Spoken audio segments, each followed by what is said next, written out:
In a recent report from the Commonwealth Bank, the Northern Territory found itself charged with being in the slowest lane of Australia's three-speed economy. As we've heard tonight, there'll soon be more defence spending in the top end, with a boost in the US military presence there. But for the past few years, the Territory government's been firmly focused on a multi-billion-dollar gas project to improve its financial standing. The decision on the project is not expected until the end of the year, but is the Northern Capital ready to make the most of the boom ahead? Sarah Everingham reports.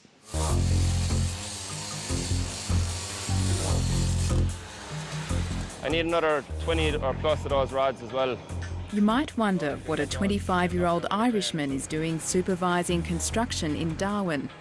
But Derek Downey is one of a growing number of overseas workers hoping to benefit from the multi-billion-dollar INPEX gas project.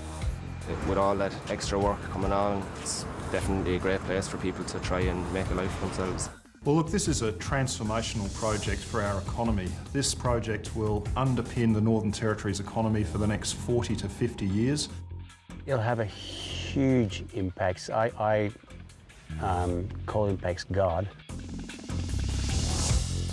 INPEX is a massive project for the Northern Territory.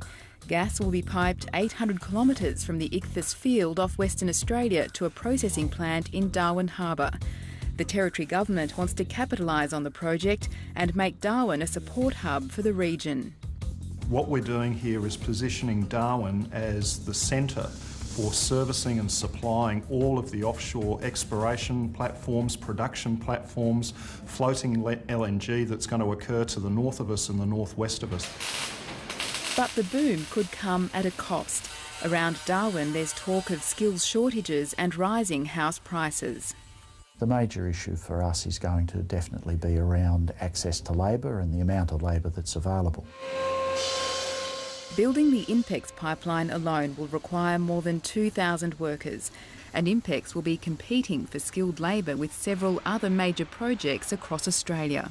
Essentially half the liquid natural gas projects in the world are getting underway in Australia at the moment.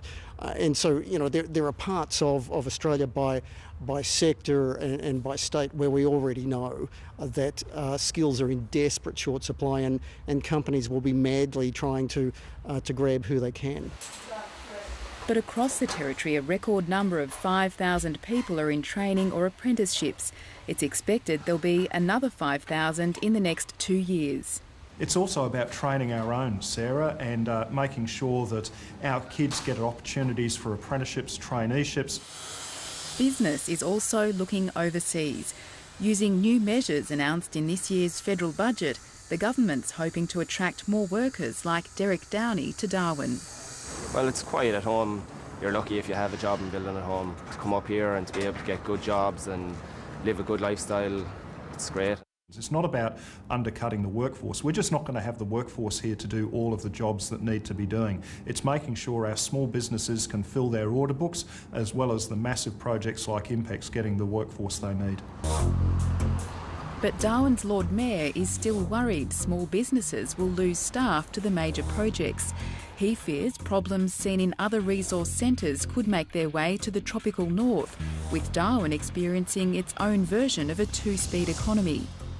So people in a normal business, like the e-business company that I run, or hospitality, tourism, you know, the cost of your staff's housing and their life impacts on the wages you have to pay them. So we're losing people out of those sort of industries, either leaving because they can't afford to live here, or they're moving into the oil and gas industry for better wages and conditions.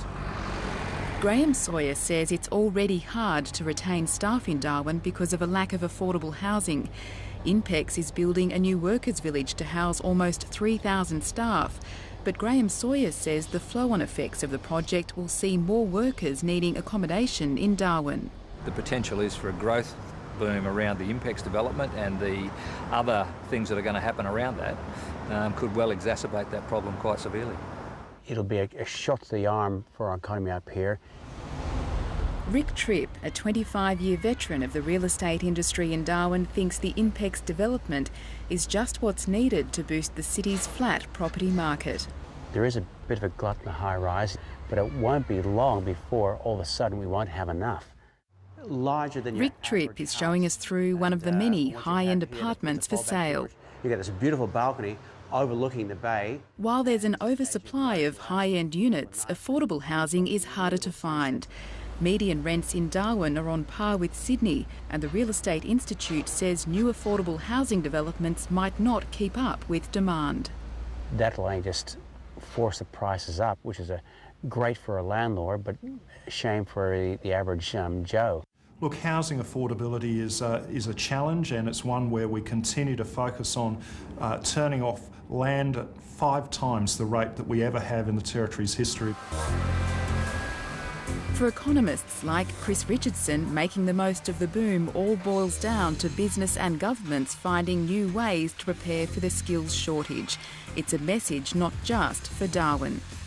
Now, the likes of Darwin may be at the front of it as INPEX and others come to the party, but trust me, this will be a very big issue for Australia in the next few years.